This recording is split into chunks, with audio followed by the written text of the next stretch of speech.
Hello there, listening audience. This is Michael Cross here with another episode of Unlock the Door Radio, where we follow Benjamin Franklin's advice, and that is to question authority in order to maintain the liberties we have today, or at least we used to have. Anyway, this afternoon we have a very special guest. He is a medical doctor, holds his degree from the University of Texas. I believe he's an anesthesiologist. And he's also an author of books that deal with the invasions of our privacy by various government agencies. And he has a book called that came out a few years ago, and I will note before the Edward Snowden revelations. It's called A New Breed: Satellite Terrorism in America. Really cool cover, by the way. I really love the cover with the sunglasses and a satellite reflected in one, and then a young woman sitting on a beach in the other, kind of showing how we are basically exposed today in America. And he has another book coming out here on the same topic, but it's more updated. It's Dr. John Hall. Welcome, Dr. Hall, or do you want me to call you John? Either one, Michael. It's glad to be with you. How are you doing today? Oh, very good, very good. And I've been looking forward to this interview a lot. And your book, the one that came out in 2010, The New Breed, it deals with the invasions of privacy on a very high-tech level. But could we just start off a little bit? Because a lot of people, when they may be just tuning in for the first time, and they know about the NSA now, and they know about the fact that, you can track where you're at, wherever, whatever. They know what computer websites you go to, and they record your phone calls. They know that. But I think a lot of people, if they hear things like Mkultra and COINTELPRO, they really are vague on those kinds of terms. Could you explain kind of a little bit in regards to how the U.S. government has employed mind control in the past, which seems to go against our democratic values? Sure, Michael. Actually, what you're talking about with MKUltra and its related projects, there were a number.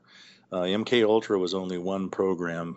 There was MK Search, Artichoke, Bluebird, Monarch. There were a bunch. And that's how we got here. I mean, those programs started in the late 50s, early 60s, predominantly CIA funded. Were funded through front companies, so there was plausible deniability. Most of the research was done, or a lot of it was headed up by psychiatrists. So no wonder that as the technology has advanced, that it's meant to mimic mental illness. It was meant to do that from the start. MKUltra was 149 sub-projects. All of them were geared at controlling human beings remotely. And I mean the research, it was very impressive research that was done. It was complete. Not only did they research the physiology and the brain physiology, they researched individual adult behavior. They researched group behavior, child behavior. I mean, all of this headed up by neuropsychiatrist or psychiatrist. Each sub-project dealing with one part of the puzzle. What most people have heard of is like Delgado's brain chipping experiments, or Ewan Cameron's drug and bombarding, females that were told that they had severe postpartum depression and were locked away for months at a time, getting about 900 times normal shock therapy or electroconvulsive therapy to try to create Manchurian candidates. The whole point of that particular sub-project was to wipe the slate clean and create a new personality. And those are some of the more horrific stories that some people may see on online about MKUltra. But it even went as far as, like I said, studying child behavior, studying group behavior, behavior on playgrounds, behavior in prisons. I mean, it was such a complete series of studies that they wanted to learn not only how to control the individual, but to how to control group behavior. And at least some of the allegations that have been made is that some of the early cults, suicidal cults like Jim Jones in Guyana, the Heaven's Gate cult that all killed themselves when the comet was coming. If you delve into that a little deeper, you'll see that there were CIA connections in all those cults. And allegations have been made that are pretty sound allegations that some of these cults were actually intentionally formed as group study. So they had a captive group to study, individual interaction on as far as control mechanisms. So the important thing for people to understand with that is that's how we got here. Yeah, we had the Church Committee and we had the Rockefeller Commission in the 70s. Alan Dulles destroyed most of the records regarding MKUltra, but he missed most of the financial records. They were housed someplace else. So we did get the financial records, so we know where the money was going, what the money was for. Now, admittedly, some of those records are diversional because they would intentionally make false records regarding a lot of stuff, in knowing that eventually somebody would look. But if you wade through the BS and look at the financial records, we pretty much can tell which universities did the studies, how they were funded by front companies like the Human Ecology Fund that was created by the CIA. And most of these studies, like I said, were done by Ewan Cameron, Sidney Gottlieb, Jolly and West, Delgado, Robert Heath. These were all guys that were heads in their fields of psychiatry or neuropsychiatry. All testified in Congress, all pretty much would be considered monsters by Nuremberg trial standards, but all died with glowing eulogies about how they contributed to the knowledge of psychiatry. So, we're dealing with a government that has done similar things to the Nazis, experimentation done in Nazi Germany, but looks at it as okay because it's done in the interest of national security. And most of those heads of these projects during those congressional hearings cited national security issues as the reason it was okay to basically experiment non-consensually on most of these individuals. Well, you bring up the Nazis. I just want to ask real quick. I've heard that during Operation Paperclip, the reason why some of these experiments seemed like things you'd hear about in a concentration camp was that they actually did bring over psychologists and psychiatrists from Germany after the war who'd worked on some pretty horrific things in order to find out their research.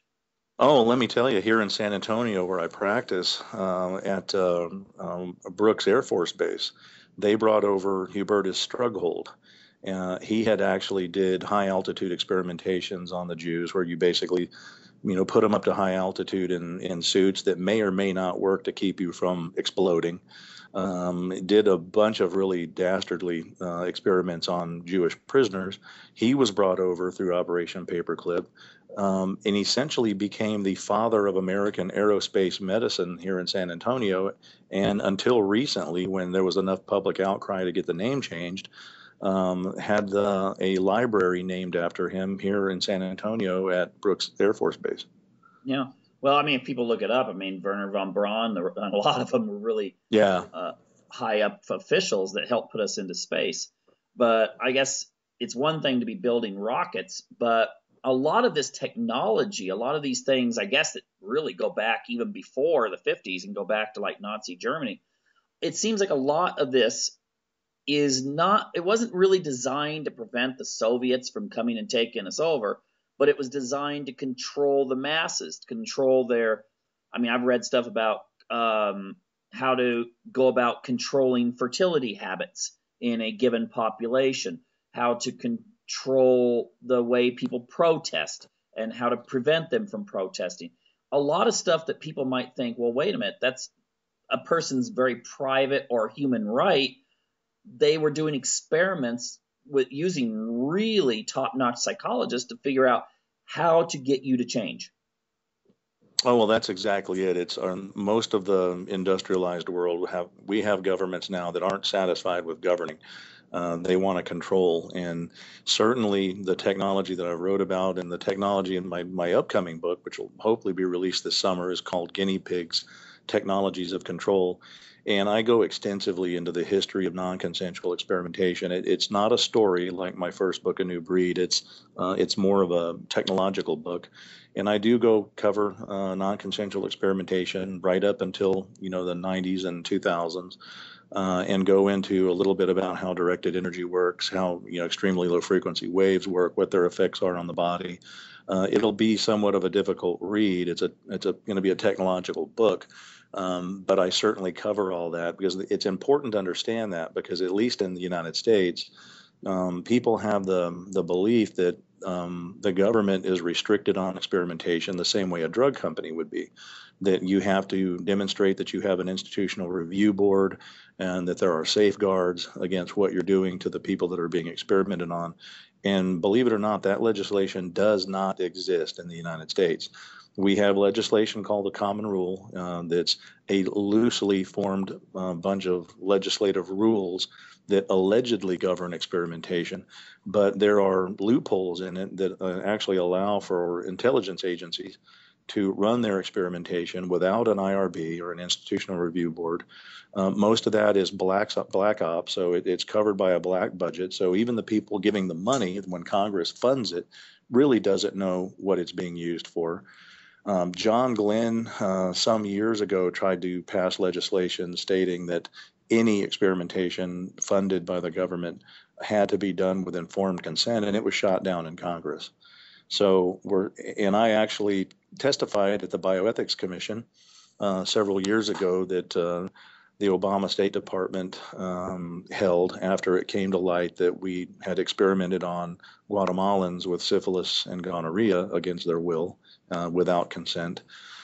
And the Bioethics Commission was formed, and their job was to determine if any non-consensual experimentation was ongoing in the United States or abroad. The board was pretty much filled with apologists who pointed out the Common Rule was in place, that most of the horrific experiments you hear about were post-World War II, prior to legislation. I was the only person that stood up and pointed out the flaws in the Common Rule, which one of them clearly states that if it's in the best interest of the experimentation to notify the subjects after the fact. Well, typically that's what our government does. Tuskegee, the radiation experiments, we experimented on a bunch of black men with syphilis as part of the Tuskegee experimentation. When it finally made the press, 60 years later, then they admitted that it happened, and the surviving family members were offered an apology. Radiation experiments in New Mexico and Arizona, these people were dying of various cancers, being told that they were mentally ill and there was nothing wrong with them. Well, then Clinton comes into office, and we have the Acre hearings in the 90s, when they called for all the documentation from the various agencies that took part in the experimentation. And then, of course, the surviving victims were given an apology. And that'll be the same thing. We're hoping not to get the same thing, but it probably will be the same thing with directed energy experimentation. Well, these people that you hear about hearing voices and being attacked by directed energy and being controlled by radio frequency is being done. It is a continuation of MKUltra. And eventually there'll be some media light on it, and 40 years from now there'll be a lame apology offered by whoever's in the State Department at that time. Well, the thing is, though, the 70s were that time period of kind of a social revolution, and you had people like Church who, pretty much drugged the CIA over the coals to try to find out what was going on.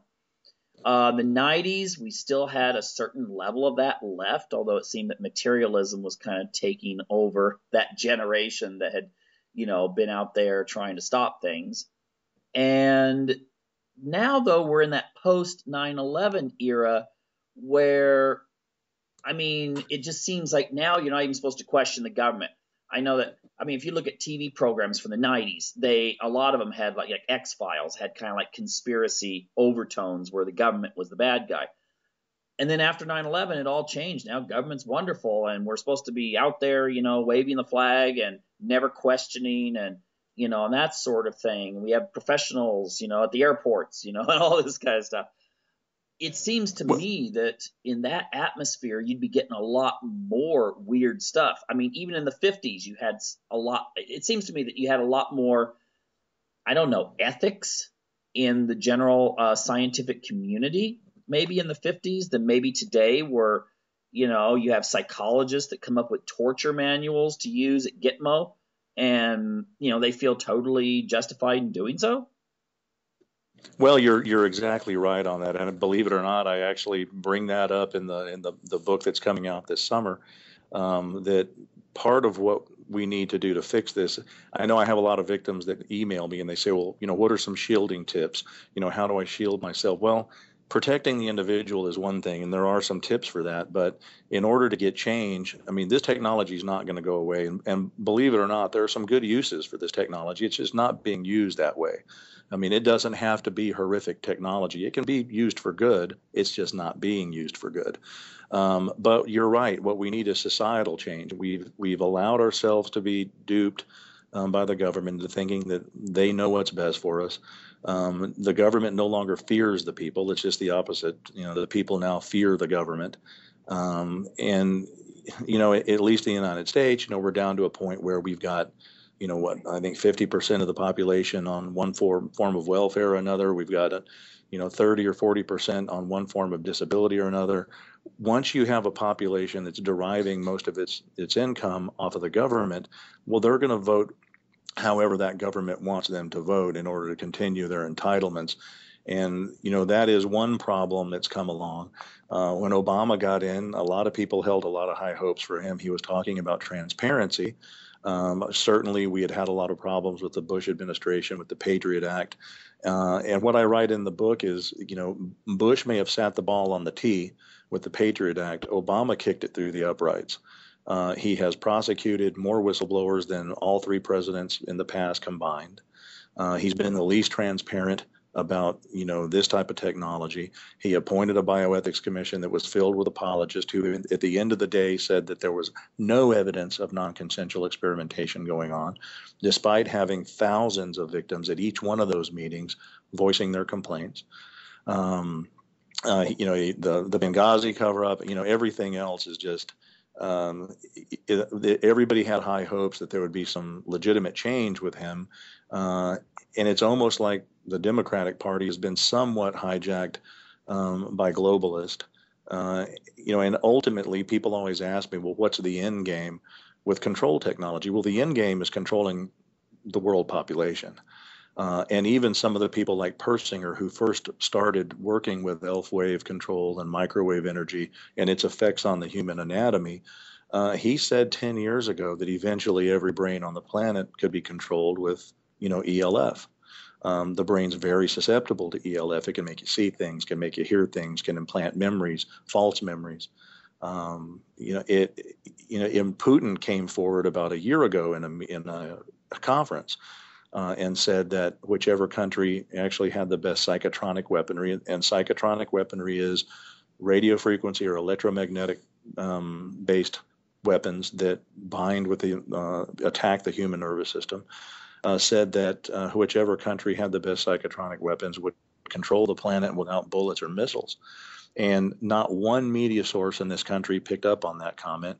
The only media source that contacted me for a rebuttal was El Spectador out of Colombia. You know, he has admitted that they've had the technology. The technology actually started there. You know, we took over the reins on perfecting it. But the initial voice to skull technology was started by Igor Smirnov. When he died, his wife basically sold the technology to the highest bidder, which were a couple of private intelligence contractors here in the United States.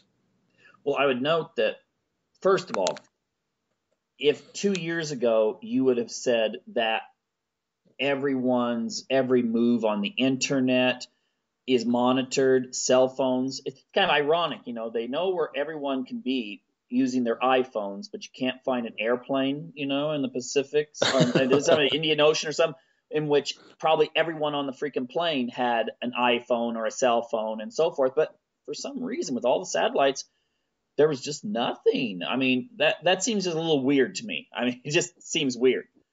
But well, and you know, and that's where Snowden stuff comes to value, because you know most of the what we call targeted individuals are the people that are the guinea pigs of directed energy technology. They've said for the last 15 years, my text messages are being watched and being altered. My emails are being watched and being. I mean, heck, you know, I've sat at my computer and watched somebody move my cursor around remotely and erase my emails. So, I mean, it's been done for some time, and these people have complained about this for 15 years. And of course, they were called the tinfoil hat people, and you're crazy, and that, you know, that can't be done. Same way with the weapons that actually interact with the human nervous system. For years, people thought that the human brain was too technical and too complex to do anything with. Well, it turns out it's just the opposite. Human brain's not that complex. It transmits.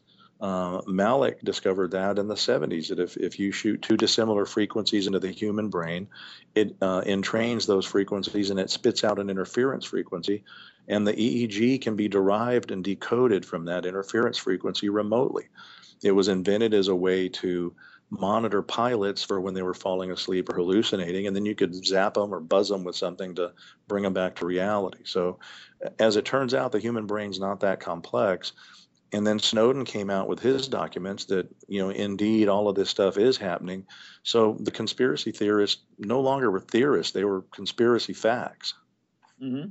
I just have to ask you this. If you talk about vibrational frequencies, well, your appliances, the electrical wires around telephone or electrical poles, stuff like that, street lights, those have a vibrational. Now, I've heard that you can actually detect people's conversations remotely, not even using advanced equipment. You could use, if they're standing underneath a street light and talking, you could pick that up. Is that true? Yep, yeah. Anything that will resonate, you can actually put a laser on it and pick up the spoken word. And what you may not know is that, at least with our home wiring, the little plug in your wall that has the two spades and then the one little circular hole, people refer to the circular hole as a ground. Well, it's not truly a ground, it's a return. I mean, some of the dissipated energy in your home wiring does go through the foundation into the ground. Most of it returns to the pole. And I've had lengthy conversations with higher ups in the energy department about this. And actually, the way they catch a lot of drug dealers and crack houses, they supposedly have to have a warrant to do it. But law enforcement or FBI can actually put a listening device on the return wire, which is the wire, the lower wire on electrical poles where the energy returns, and actually can pick up spoken word in the home using your house wiring. And as a matter of fact, the guys that work on the poles, that are up on the lifts and doing transformer work, they communicate to each other down the line through that line. They hook up to it and talk to each other. They don't use walkie-talkies, they use the line. So, I mean, we've known that for a long time, that home wiring can indeed be used as a receiver.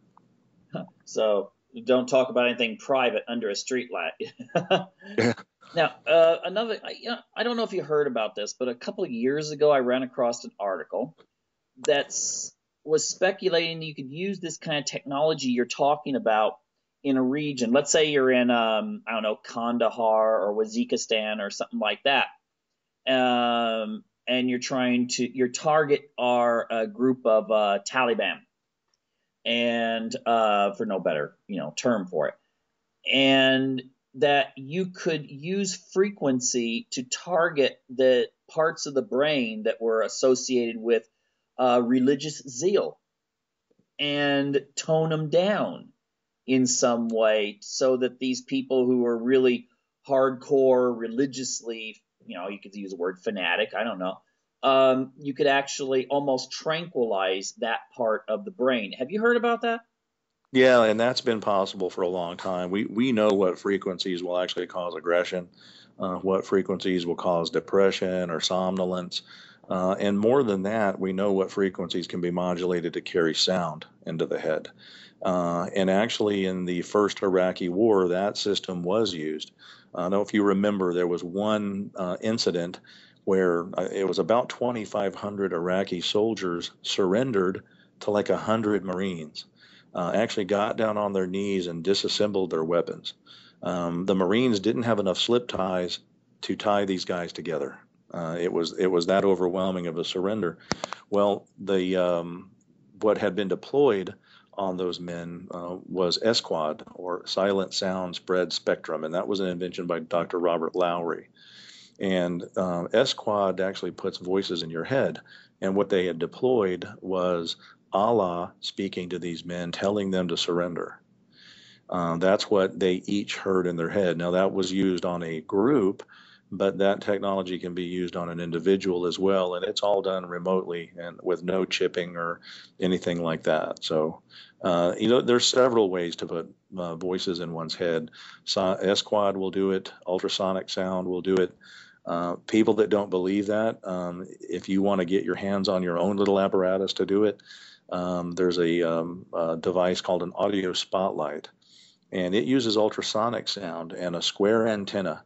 And you can actually point that antenna at one individual sitting at a table of other individuals at a library, and only the individual you're targeting will hear what you're broadcasting to them in their head. Yeah, I saw that demonstrated in a Yeah, documentary that it was like in a huge, giant, like, Royal Academy type library, and I think it was in England.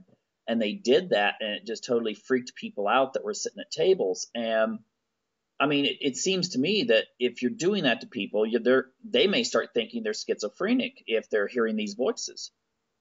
you'd be surprised how many victims that have contacted me that began hearing voices and people persecuting them, usually persecutory things being said while they're being attacked with directed energy. Well, and so they actually checked themselves into the doctor. They said, well, I'm hearing voices, so I guess I'm crazy. Well, true schizophrenics don't think they're crazy when they hear voices, and they don't seek help for it. Most of them usually think they have been ordained by God, and schizophrenics tend to hear muffled voices, like a bunch of voices in a subway, and not necessarily clear, distinct orders. What the victims I work with describe as someone's attacking them with directed energy, burning the skin, making the muscles twitch, while at the same time they're hearing a voice saying, we're making your arm twitch. We're not going to let you use the computer. We're going to burn a hole through your chest. So the spoken word coincides with the correct attack. And usually it's later on in life. Most of the victims, are between 30 and 50. Most of them are female. Most of them are above the age of schizophrenic diagnosis. Schizophrenia starts at a young age. I mean, in men, 16 to 20, women maybe 18 to 23. But even then, most of those people will say, those people, even as a child, weren't right. We knew there was something not right. You don't all of a sudden, have a degree, have a professional life, making a good living, and at age 40 start hearing voices and thinking you're being attacked. That's not schizophrenia. So you're So working with a lot of people who just contact you and say that just overnight they're getting what are some of the messages? Is it just like someone playing around, or is it like asking them to do things? yeah, well, a little of both. I mean, usually it takes a while to target someone with that. So, the targeting may have actually started months before, and they're testing out different frequencies while you're in groups usually until they notice that you're hearing them and no one else around you is. Well, once they know they've captured you, and that they can get you to hear things that people in the surroundings can't, well, then that's when usually they make sure to describe your whereabouts, what you're doing, where you're at. I mean, they make it clear to the victim that it's a surveillance issue. Usually they'll say, well, okay, well, you're going into the bathroom, or sometimes they'll even play third person where they won't actually interact directly with a victim, but they'll pretend like it's a true surveillance operation. He's walking into the bathroom. He's going down the hallway. He's getting in his car now. He's driving to the store. And the whole time you're hearing that and you're going, man, somebody's watching me. That's exactly what I'm doing. And oftentimes there is some organized stalking with it. There's some people that you don't know that are stalking you. And that's done for a reason. It's not only is it a psyops program to put the person in a victim mind state, but we think more than that, it almost always starts with organized stalking. And this is 24/7 stalking. Somebody outside your driveway, somebody at work with you, at the store with you. I mean, it's inundated type stalking. And we think that that's actually done to GPS the individual by vicinity. And that negates the need for chipping that person, because the people that have been chipped in the past, the chip is strictly for tracking. The rest of the constellation of symptoms is actually caused by directed energy attacks and radio frequency attacks. Well, if you can GPS that person by vicinity until you can get a read on their brain waves and do, Malik's, which is way advanced from what Malik actually invented, but the same principle of remote neural monitoring, altering the brain waves, modulating the brain waves, and using them as a weapon. Then you negate the need to actually try to drug somebody and put a chip in them, because Most of the people that we have found chips in, they verify some lost time where they've been drugged with Rohypnol. They usually have a puncture mark, and then you can usually find a Vera chip or that type of chip in them with X-ray. But most of the victims in the last several years, they may come up with positive RF scans where they are transmitting, but we're not finding any chips. And most of us think that all of this can be done without any type of an implant. And that would be the reason for the organized stalking, is just GPSing that individual by vicinity. So thus, that's what you mean by terrorism by satellite. That, Yeah. I mean, America controls like over half of all satellites that are in orbit of the Earth. And just so you know, too, America also declined to sign the UN treaty disallowing the weaponization of space. Most of the European countries were willing to sign. The United States would not. In fact, when the Soviet Union still existed, they signed it. I mean, Yeah. They wanted not to weaponize space, and America offered the idea that they would sign, if I recall right, there would be no nuclear weapons put in space, and then they could say so it would give the impression to the population we've de-weaponized space, when in reality you can put anything you want in space as long as it's not a nuclear bomb. Well, and when I wrote the book, I had a lot of people, say, well, we just don't think this can be done via satellite. Well, for one, the victims that we studied, we took them onto ranches where there's no power lines and no cell phone towers, and actually checked for radio frequencies, and there are none. And they still heard voices, and they still got attacked. We did the same thing in the ocean. We've had victims that have flown all over the globe. While they're flying, they still hear voices and they still get attacked. Well, there's really only one technology that can do that, and that's satellite. I talked to some CIA people that I'm friends with that are still active CIA before writing the book, and asked them straight out. I said, look, do we have a weapon system on a satellite platform that can do this? And the answer was overwhelmingly yes, that we do. Now, they did also tell me that it's a weapon of war and it's only for use abroad.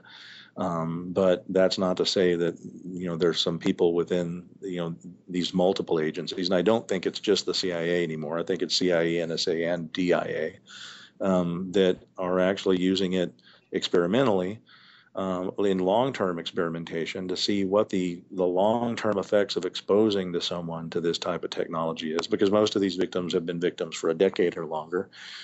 And coming from a medical point of view, the only reason to experiment on somebody for that long is to see if it's going to cause some form of weird cancer or some form of weird psychiatric disease before you release it on the general public as a whole. Well, then, have you tested some of these people on like an MRI to see if there's something wrong? I'm playing devil's advocate here.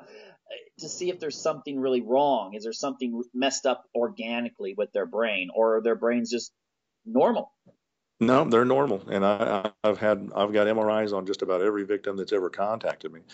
You would be amazed at how many discs I get in the mail every day of victims just saying, I went and got an MRI. Will you please read it and look at it, because they're saying it's normal. The radiologist is saying it's normal, and 99.9% of the time I look at it, it is normal. Now, we have found chips in a handful of people, but that's the rarity and not the rule. Most people are not chipped. Mm-hmm.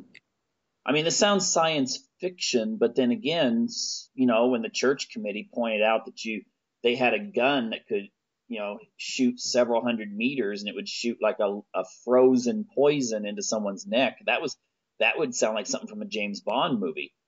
And if you saw some of the attempts they were making on Castro, I mean, they pulled out the stops. I mean, they were talking about trying to inject him with cone snail toxin, using a lotion, putting something in his lotion that he could absorb through the skin. I mean, they were trying every way they could to get at Castro, and that's really when they came up with some very interesting, an umbrella that shoots a poison dart.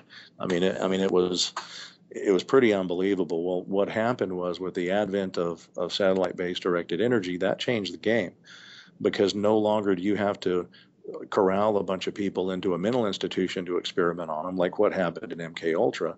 The society now is the lab. Okay, so I would just say that I think a lot of people got a totally different impression of government when they watched a couple of years ago when the Occupy Wall Street. These are those kids. Most of those people that were out there were, they may dress funny or something, but they were actually coming from the middle class ultimately, and they were protesting, and the cops just beat the heck out of them, and it was a coordinated thing. This was not just something, some rogue cops going crazy. This was, from my understanding, they were getting instructed by the government to do this. Yeah, they were. And if you look at some of the economic summits that they had in LA and in New York, the police actually brought out LRADs, long-range acoustic devices, to control the crowds, and that also can be directed at a group or an individual, and bombard you with sound that's so disconcerting to the human body that it shuts you down, and at the right frequency can shut down the nervous system, and that's been put into use here in the United States. We also have the millimeter wave weapons that are now being used. One of them is called Silent Guardian by Raytheon, and it's being experimented in a LA prison, where it's just basically it's a millimeter wave weapon, situated on the ceiling of one of the population rooms where there's multiple prisoners in the room at the same time. And if somebody gets out of line, a guard with a joystick can aim this at the prisoner and zap him with millimeter wave, which burns, and will make him move out of the way of the beam, and where he can be collected up by guards and pulled out of the room. So, I mean, these weapons are in use already. Wow. I mean, do you feel I know you're running short on time here, but do you feel discouraged by this, or is there something that people can do to, in some way, kind of put the brakes on this technology? I mean, technology is a wonderful thing. I think with every technology, whether it's nanotechnology, whether it's, transhumans technology, it could be used for really good things, but in the wrong hands, it can be used for opposite. Oh, well, you're right. I mean, well, especially with voice to skull type technology. I mean, the reason voice to skull technology works so well is if I put a voice in your head that sounds like me, you're going to perceive that as harassment. If I put a voice inside your head that sounds like you, that becomes a thought, and you act on those thoughts. And that's what we've seen with some of these mass shooters, like Aaron Alexis, the man that shot up the Navy Yard. He had contacted me indirectly several times before that Navy Yard shooting, complaining of being victimized by ELF technology. The man had a clearance. He worked in the IT field. He knew damn well what the technology was and wanted to know how to avoid the sleep deprivation. The shooting he wasn't controlled to shoot up the Navy Yard. He shot up the Navy Yard out of vengeance. And that's why he put "This is my ELF weapon" on the side of his shotgun. I think they were trying to control him into being a controlled assassin or Manchurian candidate, if you will. And I think their intent was to have him shoot up the airport, where he had kind of gone berserk on some people that he thought were ridiculing him.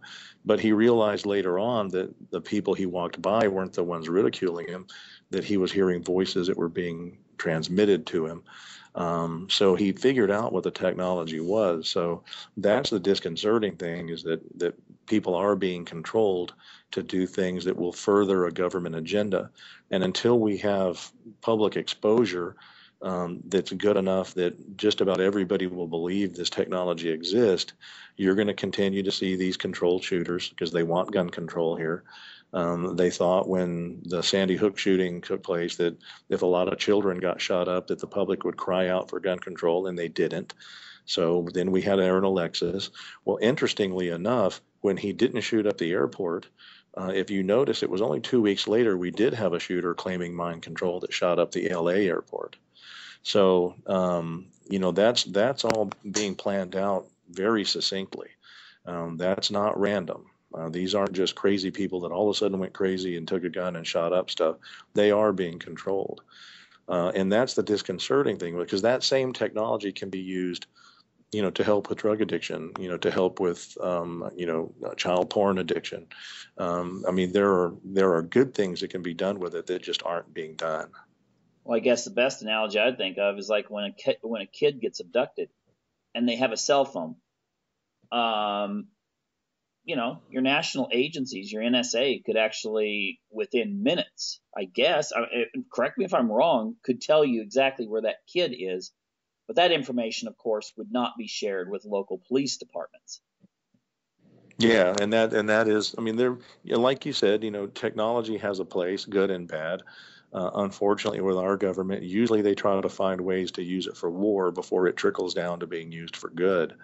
As far as exposure of this technology, that's going to take some governmental change and some societal change. Like I said, we need to focus more on getting people into government offices that have some morality and have some ethics.